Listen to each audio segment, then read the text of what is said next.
Ladies and gentlemen, welcome back to another episode of StarCraft Inc. Today, I give you something a little bit different. We're going to go through a first-person view kind of VOD thing. I was trying to cast Game 2 of Hero vs. Illusion. I cast it like 3 times, and turns out there's a little button on my headphones that I was fooling around with when I wasn't using my headphones, and it turns the volume off. And so after 3 casts of no volume and not being able to figure it out, I decided I'd do a little bit of a change so I wouldn't have to watch the same 30-minute game over again. This is a game I just played on the ladder. It's my first game back to the top of Diamond, and I'm excited to be there. Playing a little sloppy, but it was a really exciting game, and I really wanted to show you guys. And so I'm just going to put it in first-person view mode. You guys can see exactly what's going on in my head. I'll kind of talk through it the best I can. I'm no pro by any means, but hopefully this is interesting for you guys. I must construct additional pylons, but it doesn't matter because I'm me. Yeah. So yeah, I was trying to get VOD up today on, well actually yesterday, even on Monday, but I was having the recording issues, and then today I was trying to get that same VOD up, and I couldn't get on because of the patch servers. So I got on late tonight, and that's when I started recording, and away she goes. So, seeing this wall off, I should have gone in there, should have scouted some gas, but like I said, playing a little bit sloppy today, not really thinking straight, and yeah, just gonna kind of move into this game. I'm saving up for a Nexus first, if you guys can't tell, seeing as how there's nothing on the ground. My production tab wasn't open either, but that's open now too. And just kind of going home with my probe. And I think we will go take a look at his base. You can see that there is no gas, so I'm really lucky. Like if he had gone Marauders or even kind of gone for like a factory tech, like we saw Illusion go early Hellions with, what did he go? He went Hellion Marine and contained Hero. And that was a pretty sweet play, and that would destroy me right now because I've got nothing to stop any kind of early Hellion harass. And I am going for this Nexus first. Getting my gateway and my gas pretty standard after that. Stopping probe production after these two here, I believe. Just so I can get my Cyber Core down and kind of get up some defense in case he tries to pressure me. Because as you saw, he did scout my Nexus first with that SCV. And once again, I need more pylons. But that's okay. Because once again, I'm still me. No, don't do that, Matt. Don't be that guy. Dropping the second gas because I like gas. Not in like the Native American kind of way with like a bag full of gasoline. It's not the same. It's not how this goes. Popping over back to Slumman's cam here, we are going to see that he is going to try to punish me.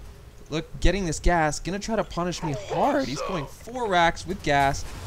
Gonna try to like really beat me down for taking this expansion. But the great thing is that means if I hold it, he's behind. And the next best thing is that this gas is late that he's taking here. That's really late. This is a very reactionary kind of all in on his behalf.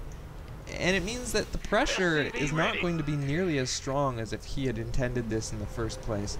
So I think he really should have just gone with that expand. Like he should have expanded to keep up with me rather than trying to end the game. So he's getting a little overhyped here. And I know this is coming. My probe scouted those units. I was sitting on the tower. I managed to get away with my probe's life. We're going to sit on this tower too. 4 Marines coming in. I've got a Zealot here and chronoing out 2 Stalkers as fast as I can. I've stopped probe production. I don't want to build another gateway right now. I just don't have the money for it. I need to crank those Stalkers out. And here we go. I'm getting ready to engage this. Couple Marines there. My Zealot's going to go and tank for the Stalker. I see those SCVs. I know what that means. That means a bunker rush. I'm trying to pick off that one. They both start the bunkers, and I need to get down there fast and get those SCVs before they finish the bunkers. I do manage to snipe one, trying to get the other, trying to soften those Marines. I've got to get that last SCV before it finishes that bunker. And these Marines are moving away from the bunker, so even if that bunker gets finished, which it's not going to because the SCV goes down, they're too far away from it to make use of it. 2 Stalkers doing their best to peel these Marines apart. They managed to sandwich the one with a reinforcing Marine, but a third Stalker, this will be my 3rd total, is going to be able to come out of the gateway just in time to hold this pressure, and he will cancel that bunker. I am safe, ladies and gentlemen. 26 supply to 27. I'm on 2 bases. As far as I know, he's on 1. He's just now getting that expansion up, and it is so far behind my own. He does have a little bit more production than me. He looks like he's taking a 3rd command center really quickly, but of course I don't know that. I really believe that that 3rd command center is a good move by him. I don't know how safe it would be to try and expand with it right away, but to use it for macro mules I think would be a great decision. Trying to expand to spread himself too thin, especially since my economy is ahead of his. Actually, you know what? I don't even know. Let's look at the income tax. I am 30 probes to 21. Our economy is pretty even, though, because of those mules. However, he is intaking a lot less gas than myself, and those mules can't keep him as high as me permanently. He does sink below me. So, trying to get saturated here, chronoing hard. I'm dropping a lot of gateways now, and I will not be taking these 2 gases yet. And essentially what I'm saying to you is I know that his army is going to be smaller than mine in the kind of apex of this build. There's going to be a heavy arc here. As he starts to saturate, it all depends on whether he lifts this command center off and tries to expand with it. Like, it 100% depends on that. He's going to make it in orbital first, which is always the right decision. That way you get used to that energy while it's flying to where it's going. So either way, good move there so far, and we just really need to wait and see what he does with that command center. And then you have the option of expanding when you definitely feel it's safe, and you've already got that command center constructed. You know, you don't have to start building it when it's safe, so your window is a little bit tighter.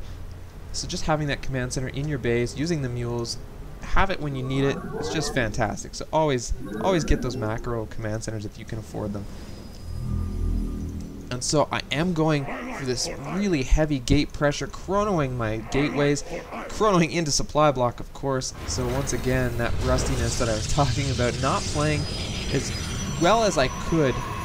I know the 10-minute mark is here, which is normally when most Terran players will have their medevacs out, but like I said, he's going to be behind in tech because of that early pressure that he did. He was late getting his gas. He doesn't have the gas at his natural. It's really a rocky road for this Terran player because of that decision to try and end the game early. So this factory will float over to the right side and land over here, which here I come in with my pressure. A couple force fields going down. Zealots get right in on top of those Marauders and those Marines. I take out a huge portion of his army here and trying to soften up the Marauders in back, but I need to get out of there at this point. He does manage to get 1 sentry, and a reinforcement of Zealots will make my army a little bit frustrating for him to deal with at this point. And that's how this is going to go. He's got to pull his line, so it's putting him behind economically, and I'm tearing apart a lot of his SCVs. If you look at the Harvester count, it is now 39 to 27. Back to the production tab, warping in 6 Zealots at a time. I'll show you my point of view now. I do have these pylons here, which these pylons are a little bit dangerous because, of course, if I lose this engagement, if I lose this pressure, he's just going to walk out here and supply block me hard. So he is struggling here. He did have to pull his line there, and you saw him lose a lot of SCVs. You saw him, he wasn't mining, so that was a huge advantage for me. I am ahead of him, 77 supply to 70. Most of that is harvesters, though. My army's not much bigger than him, if I'm not mistaken. You can see that I'm actually behind him in army value. Well, I've got a little bit more gas. And here I'm going to engage again. Zealots in front. Force fields trying to stop him from getting away. And yeah, just kind of keeping this army small. And what this does is he is unable to drop me right now.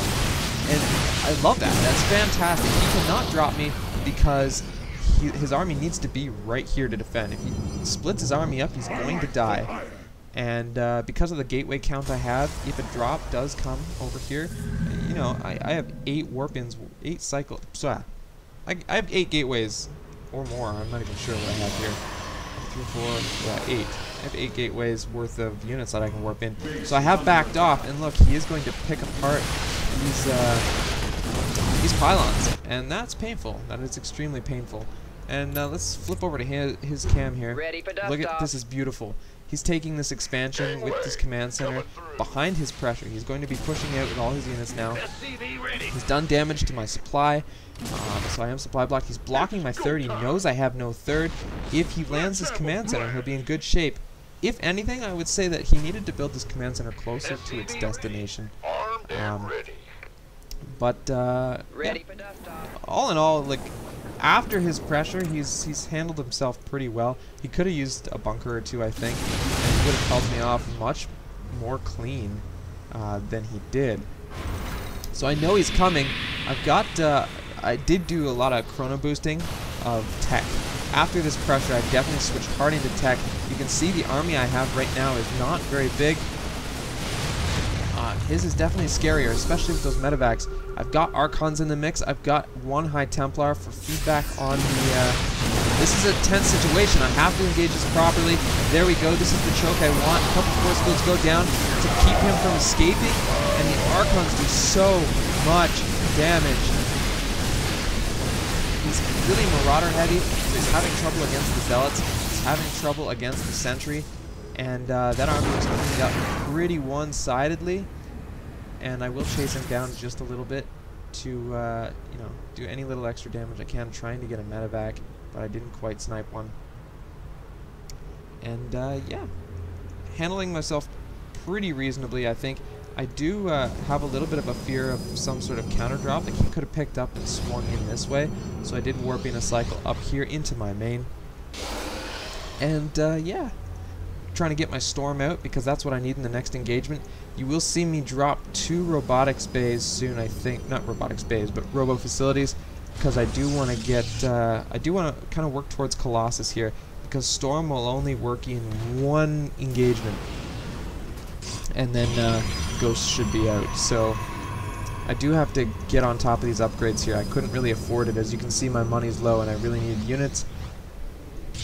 I tried to drop a Nexus, but this blocked that Nexus, and so I have a little bit more in my bank all of a sudden.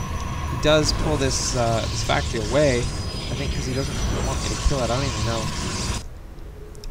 But at any rate, I was happy that he pulled that away. It allowed me to drop my Nexus much faster. He's got his third here. Look at the mules going to town, taking a look at the income tab. I've fallen way behind, and that's my own damn fault. I should be on 3 bases. I should have 60 probes. This is 17 minutes into the game. My upgrades are lame. 1-1. I am chronoing out 2-2 now. I have Zealot legs. I have Storm. And this has just been a sloppy game back and forth due to the 15 Nexus holding off the pressure and, you know, a counter all in sort of thing. He held it. He pushed back.